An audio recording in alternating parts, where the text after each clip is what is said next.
It's an ML Sports Take brought to you by Welch & Company Jewelers and Batavia Downs Gaming. The Bills fall in Houston 23-19. And again, this is a game that's the same type deal with the Bills. Early touchdown, offense, momentum. You miss the extra point, of course, because Buffalo.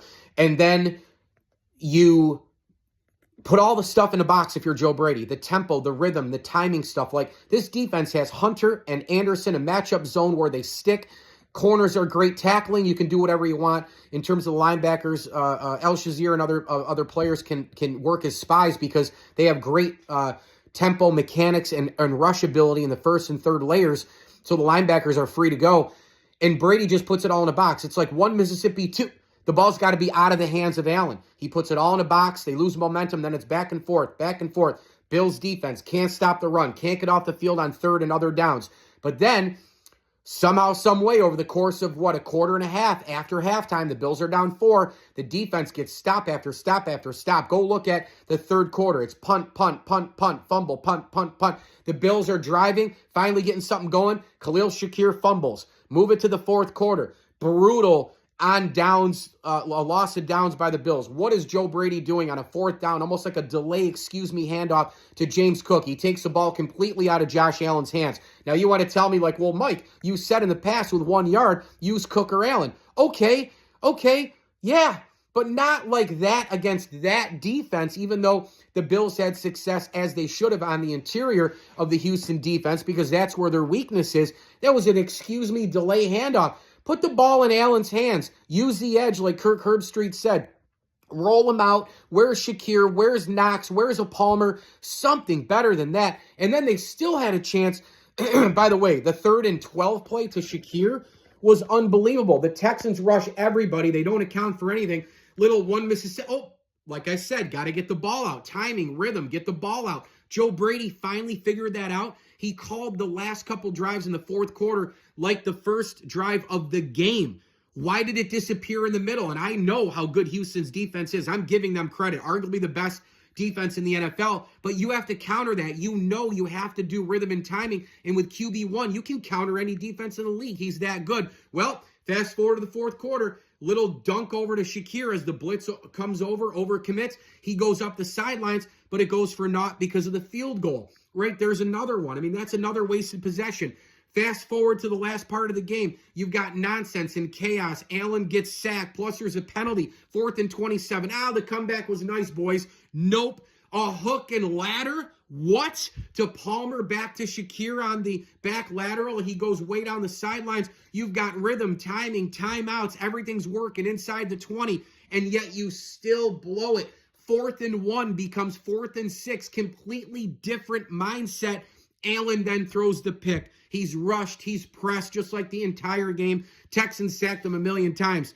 And it ended that way?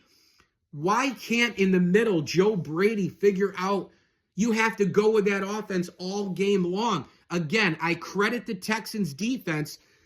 They're great. One of the best, if not the best, in the NFL. But on the other side, because of that, because of how they play, the guys up the middle, rotating people in, keeping Anderson and Hunter fresh on third down, it all comes from their head coach and DeMeco Ryans. They play exactly how he played. Why can't you keep at least timing, rhythm, tempo, sharing the ball? I just don't understand why you can't keep things going all the time to react and adjust and give yourself the best chance. At that point, if they're still beating you, then they're even more elite than we thought. But then you still have a chance to win the game with all those circumstances, and it comes down to that and the Deion Dawkins penalty. The bottom line is this. The Bills are just not that great. They're a good team. They have signs of being great. They have signs of being awful. They're probably a playoff team at best. Maybe they get a win. I don't know. At this particular point, 6 games left. Steelers next week. You got to go 4-2, right? At least, because you've lost to Atlanta, Miami, and, Houston with Tua Tagovailoa, Michael Penix, and Davis Mills at quarterback. Houston's better than the other teams. I get that. Elite defense, but you still lost to those, below average quarterbacks.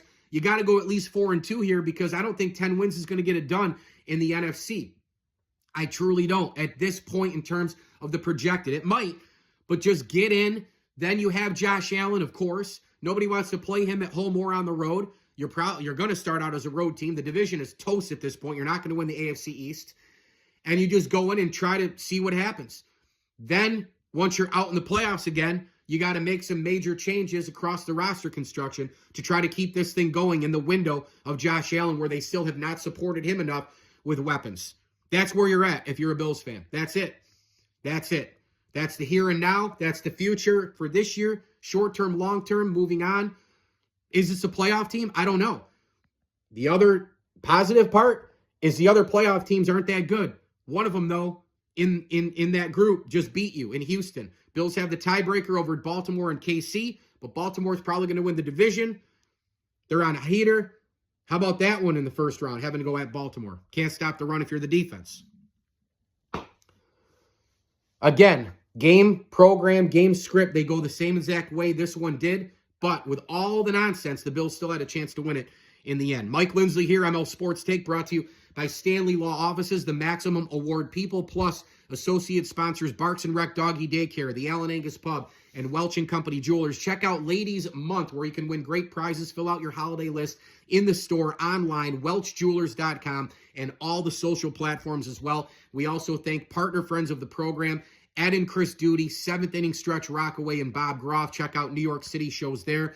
And of course, Adam Groff with his awesome videos, and Lily the dog and his wife April. Go check those out. Subscribe to the channel. Terrific stuff there. And Jamie Girolamo, Jammin' Beats, Don Camberary, Trey Walewski, Brian Comboy, and Goalie Dads United with Mike, Jeff, and the team. As I always tell you, enjoy the games.